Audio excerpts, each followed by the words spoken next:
ವಿಶೇಷ ಕಾರ್ಯಕ್ರಮಕ್ಕೆ ಮತ್ತೊಮ್ಮೆ ತಮಗೆಲ್ಲ ಸ್ವಾಗತ. ಬನ್ನಿ, ಈಗ ಹಿರಿಯ ಕಲಾವಿದೆ ತಾರಾ ನಮ್ಮೊಂದಿಗೆ ನೇರ ಸಂಪರ್ಕದಲ್ಲಿದ್ದಾರೆ. ತಾರಾ ಅವರೇ, ತಾವು ಕೂಡ ಬೆಳಗಿನಿಂದ ಗಮನಿಸ್ತಾ ಇದ್ದೀರಿ ಅಂತ ನಾನು ಭಾವಿಸ್ತೀನಿ.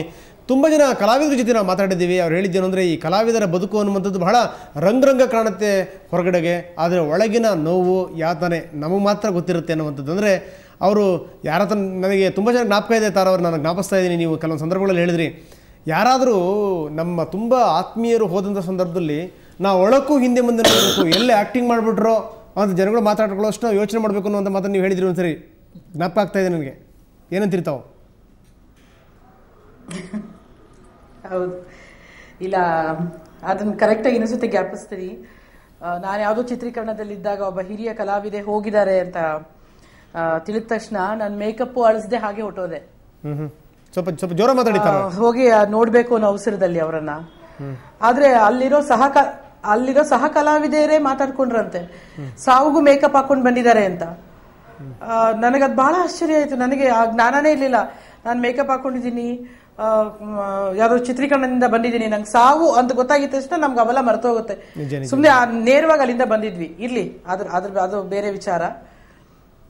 ಆದ್ರೆ ಹೇಮಶ್ರೀಯ ಸಾವು ದಿನದಿಂದ ಒಂದೊಂದು ಬಣ್ಣವನ್ನು ಪಡ್ತಾ, ರೆಕ್ಕೆ ಪುಕ್ಕಗಳೆಲ್ಲ ಅಂಟಿಸ್ಕೊಳ್ತಾ ಒಂದೊಂದು ಕಥೆಗಳು ಬರ್ತಾ ಇದೆ ನಮ್ಮ ಮುಂದೆ. ಬಟ್ ಇಷ್ಟು ಮಾತ್ರ ಸತ್ಯ ರಂಗನಾಥ್, ಆ ಹುಡುಗಿ ನನ್ನ ಹತ್ರ ಹೇಳಿದ್ಲು, ಈ ಮದ್ವೆ ಅವಳಿಗೆ ಇಷ್ಟ ಇರ್ಲಿಲ್ಲ ಅಂತ ಹೇಳಿ. ಯಾಕೆಂತಂದ್ರೆ ನನಗೆ ನಮ್ದು ಬಲಿಜಾ ಸಮಾವೇಶ KR ಪುರಮಲ್ಲಿ ಆದಾಗ ಬಾಬೂರನ್ನ ಅಲ್ಲಿ ಭೇಟಿ ಮಾಡಿದೆ. ಹೇಮಾಶ್ರೀ ಕೂಡ ಆಕೆ ಸಮಾರಂಭಕ್ಕೆ ಅತಿಥಿಯಾಗಿ ಬಂದಿದ್ರು. ಅದಾದ್ಮೇಲೆ ಬಾಬೂರು ಲಗ್ನ ಪತ್ರಿಕೆ ತಗೊಂಡು ನನ್ನ ಮನೆಗೆ ಬಂದಿದ್ರು, ಮದ್ವೆ ಆಗ್ತಿದ್ರು. ಬಹಳ ಸಂತೋಷ ಆಯ್ತು, ಒಳ್ಳೇದಾಗ್ಲಪ್ಪ ಅಂತಾನು ಹೇಳಿದೆ. ಆಮೇಲೆ ಅವರೇ ಫೋನ್ ಮಾಡಿಕೊಟ್ರು ಹೇಮಶ್ರೀಗೆ. ಆ ಹುಡುಗಿನೂ ಅವಾಗ ಬಹಳ ಚೆನ್ನಾಗೇ ಮಾತಾಡಿದ್ಲು. ಮದ್ವೆಗೆ ಬನ್ನಿ ಅಂತ ಇಬ್ರು ಕರೆದ್ರು, ಆದ್ರೆ ನಾನು ಹೋಗಕ್ಕಾಗ್ಲಿಲ್ಲ ನನ್ನ ಮದ್ವೆಗೆ. ಅದಾದ್ಮೇಲೆ ಮಾರನೇ ದಿವಸನೇ ನಾನು ಇವರೆಲ್ಲ ಹೇಳ್ದಾಗೆ ನಾನು ಕೂಡ ಟಿವಿಯಲ್ಲಿ ನೋಡಿದೆ. ಆಕೆ ಹೋಗಿ ಪೊಲೀಸ್ ಕಂಪ್ಲೇಂಟ್ ಕೊಡ್ತಾ ಇದ್ಲು, ನನಗೆ ಬಲವಂತದ ಮದ್ವೆ, ಆತನಿಗೆ ವಯಸ್ಸು ಹೆಚ್ಚಾಗಿದೆ, ನಮ್ಗೆ ವಯಸ್ಸು ಅಂತರ ಇದೆ ಅಂತೆಲ್ಲ ಹೇಳ್ತಾ ಇದ್ಲು. ತಿರ್ಗಾ ನೆಕ್ಸ್ಟ್ ಡೇ ಮತ್ತೆ ಹೋಗಿ ಅವರಿಬ್ರು ಒಟ್ಟಿಗೆ ಕೂತಿದ್ರು ಪೊಲೀಸ್ ಸ್ಟೇಷನ್ ಅಲ್ಲಿ, ನನಗೆ ಇಷ್ಟವಾಗಿ ಮದುವೆ ಆಗಿದೀವಿ ಅಂತ ಇನ್ನೊಂದು ಸ್ಟೇಟ್ಮೆಂಟ್ ಕೊಡ್ತಾ ಇದ್ಲು. ಇದೆಲ್ಲದೂ ಆದ್ಮೇಲೆ ಕೂಡ ಆಕೆ ನನಗೆ ಫೋನ್ ಮಾಡಿದ್ದು ಉಂಟು. ನನಗೆ ಇಷ್ಟ ಇರ್ಲಿಲ್ಲ, ನನಗೆ ಬಲವಂತವಾಗಿ ಮದುವೆ ಮಾಡಿದ್ರು, ನನಗೆ ಏನಾದ್ರು ಹೆಲ್ಪ್ ಮಾಡಿ ಮಾತಾಡಿ ಅಂದಾಗ ಬಾಬುವ್ರ ಹತ್ರ ನಾನು ಮಾತಾಡಿದ್ದು ಉಂಟು. ಯಾಕಂತಂದ್ರೆ ಮದುವೆ ಆಗ್ಬೋದು, ಸಂಸಾರ ಇಷ್ಟ ಇಲ್ಲದ್ರೆ ಮಾಡೋದು ಕಷ್ಟ. ಅದರಿಂದ ಬಾಬುವ್ರಿಗೆ ಹೇಳಿದೆ, ನೋಡಿ ಆ ಹುಡುಗಿಗೆ ಇಷ್ಟ ಇಲ್ದಿದ್ರೆ ಎಂತಕ್ಕೆ ನೀವು ಒಟ್ಟಿಗೆ ಬಾಳ್ಬೇಕು ಅಂತಿದ್ದೀರಿ, ಬೇರೆ ಆಗ್ಬೋದು, ಇದ್ ಮಾಡ್ಕೊಂಡು ಅಂತ ಹೇಳಿದ್ರೆ. ಆತನು ಕೂಡ ನಾನು ಕಂಡಷ್ಟು ಆತ ಏನು ಕೆಟ್ಟ ಮನುಷ್ಯನ ತರ ಏನು ಕಾಣ್ಲಿಲ್ಲ ನನಗೆ ಆಗ. ಇಲ್ಲಮ್ಮ, ನಾವು ಯೋಚನೆ ಮಾಡ್ತಿದೀವಿ, ನಮ್ಮ ಮನೆಯವರೆಲ್ಲ ಯೋಚನೆ ಮಾಡ್ತಿದೀವಿ ಅಂತ ಹೇಳ್ದ. ಅದಾದ್ಮೇಲೆ ಒಂದ್ 2-3 ಸತಿ ಆಕೆ ನನಗೆ ಫೋನ್ ಮಾಡಿದ್ರು.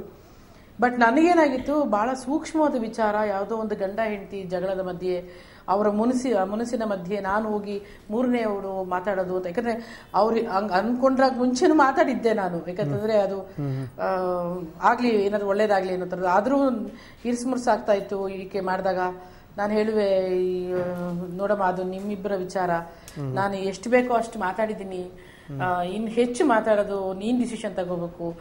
ಬಹುಶಃ ನಿಮ್ ತಂದೆ ತಾಯಿ ಇದ್ರ ಬಗ್ಗೆ ಯೋಚನೆ ಮಾಡಬೇಕು, ನೀನು ಅವ್ರ ಹತ್ರನೇ ಕುತ್ಕೊಂಡು ಮಾತಾಡು ಅಂತೆಲ್ಲ ಹೇಳ್ದ. ಇಲ್ಲ, ನನ್ನ ತಂದೆ ತಾಯಿಗೆ ನಾನು ಅದನಿಂದ ಹೊರಗಡೆ ಬರೋದು ಇಷ್ಟ ಇಲ್ಲ, ಇವೆಲ್ಲವೂ ಹೇಳ್ಕೊಳ್ತಾನೆ ಬಂದ್ಲು. ಬಹುಶಃ ರಂಗನಾಥ್ ಒಂದು 8-9 ದಿನಗಳ ಹಿಂದೆ, ಒಂದು 10 ದಿನದ ಹಿಂದೆ ಆಕೆ ಸಾವಿರ 10 ದಿನದಿಂದ ನನ್ನ ಆಫೀಸಿಗೆ ಬಂದಿದ್ಲು. ಬಾದಾಮಿ ಹೌಸ್ಗೆ ಯಾರೋ ಒಂದು ಹುಡುಗನ ಜೊತೆ ಬಂದಿದ್ಲು. ಯಾವ್ದು ಡಾಕ್ಯುಮೆಂಟ್ರಿ ಮಾಡಬೇಕು ಅನ್ನೋ ಆಸೆಯಿಂದ ವ್ಯಕ್ತಪಡಿಸಿದ್ಲು. ನಾನಂದೆ ವೆರಿ ಗುಡ್ ಮಾಡಮ್ಮ ಅಂತೆಲ್ಲ ಹೇಳಿದೆ. ಆಮೇಲೆ ನಾನ್ ನಿಮ್ಮನ್ನ ಈ ಚೇರಲ್ಲಿ ನೋಡ್ಬೇಕು ಅಂತ ಆಸೆ ಇತ್ತು ಕಣ್ರಿ, ಅದಕ್ಕೆ ಬಂದೆ ಅಂತಂದ್ಲು. ಅವಳು ರೀನ್ ಮಾತಾಡಿಸ್ತಿದ್ಲು ನನ್ನನ್ನ.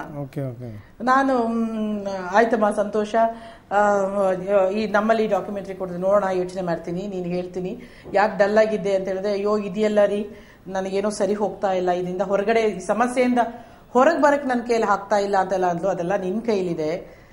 ಸಮಸ್ಯೆ ಅನ್ಕೊಂಡ್ರೆ ಸಮಸ್ಯೆ ಅಲ್ಲ ಅನ್ಕೊಂಡ್ರೆ ಸಮಸ್ಯೆ ಅಲ್ಲ ಯಾವುದುವೆ ಜೀವನದಲ್ಲಿ ಅಂತೆಲ್ಲ ಅನ್ಕೊಂಡು ನಾನು ಬಹಳ ಲೈಟ್ ಆಗಿ ಹೇಳ್ಬಿಟ್ಟೆ. ಭವಿಷ್ಯ ಆಕೆ ಸಾವಿನ ನಂತರ ಅವಳ ಮನಸ್ಸಿನಲ್ಲಿ ಇಷ್ಟೊಂದು ದೊಡ್ಡ ಅಗಾಧವಾದ ಒಂದು ನೋವಿತ್ತ ಅವಳ ಹತ್ರ ಅಂತ ಹೇಳಿದ್ದು ತುಂಬಾ ಬೇಜಾರಾಯ್ತು ನನಗೆ. ಅಯ್ಯೋ ಇದೇನಿದು, ಓಕೆ ನಾನು ಇನ್ ಸ್ವಲ್ಪ ಹೆಚ್ಚಾಗಿ ಮಾತನಾಡಿದ್ರೆ ಅವಳು ಏನಾದ್ರು ಹೇಳ್ತಿದ್ಲೋ ಏನೋ ನಿಜ ನಿಜ ಅಂತಲ್ಲ.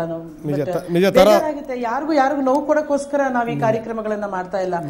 ಬಹುಶಃ ನಾನು ನಿಮ್ಗೆ ನಿಜವಾಗ್ಲೂ ತರ ಮತ್ತಷ್ಟು ನಿಮ್ಮ ಜೊತೆಗೆ ಮಾತಾಡ್ತೀನಿ, ಮತ್ತೊಂದು ಸಲ ನಿಮ್ಮ ಸಂಪರ್ಕಕ್ಕೆ ಬರ್ತೀನಿ. ಸೊ ಇನ್ನಷ್ಟು ಮಾತಾಡೋಣ. ಜೊತೆಗೆ ಸುನೀಲ್ ಕುಮಾರ್ ಇದ್ದಾರೆ, ಅಜಿತ್ ಇದ್ದಾರೆ, ಜೊತೆಗೆ ಮಂಜುಳಾ ಮೇಡಮ್ ಇದ್ದಾರೆ. ಏನು ಹೇಳ್ತಾರೆ ಕೇಳೋಣ ಸಣ್ಣ ವಿರಾಮದ ನಂತರ.